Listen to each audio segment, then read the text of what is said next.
ছিল চেনা যায় না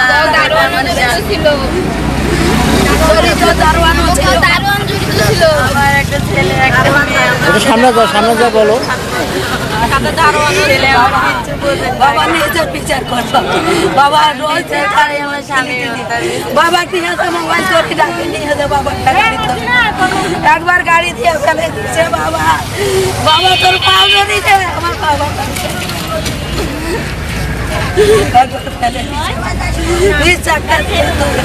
আবার একটা ডলার দেওয়ার ড্রাইভার দেখে মরছে কি না মরছে দাবি করেন দাবি করতেছেন যে এই ঘাতক যেই হোক তাকে যেন আইনের আওতায় শাস্তি নিশ্চিত করা হয়। দারোয়ান নাই দারোয়ান পালাতো এই গ্যারেজে দারোয়ান থাকে দারোয়ান এখন পালাতো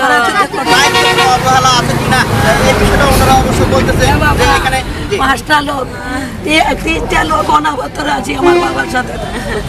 বাবা তিনটা লোক আমার বাবার এখন সেই বন্ধু বান্ধব কেউ নাই কেউ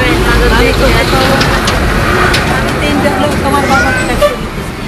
আমার পুরা কাজ আছে বাবা এই তিনটা লোক গাড়ির তদন্ত করেন আপনারা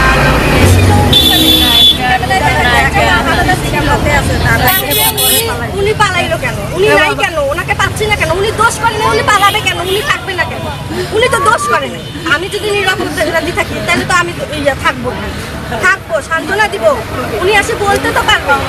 আমি তাহলে দেখি নাই ভালো ওরা সিসি ক্যামেরায় দেখা গেছে ওনাদের একটা অভিযোগ যে সেটা হচ্ছে দারোয়ান যেহেতু এখানে উপস্থিত ছিল উনি তাহলে কেন নিকটতর যে বাড়িগুলি ছিল তার সে কেন চিল্লাচিল্লি করলো না সে চিল্লাচিল্লি করলে হয়তো এলাকার লোকজন সেখানে আসতো চলে গেছে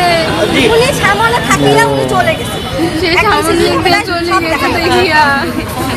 তা আসলে কিন্তু ওনারা কিন্তু এটাই বলতে চাচ্ছেন যে যেহেতু দারোয়ান এখানে ছিল নাইট গার্ড ছিল তার সামনে এই ধরনের একটা ঘটনা তিনি কেন চিল্লাচিল্লি করলো না তিনি কেন এলাকার লোককে জড়ো করলো না এই বিষয়টাই ওনারা আসলে বলার চেষ্টা করতেছে বর্তমান সেই নাইট গার্ড বর্তমান পলাতক আছে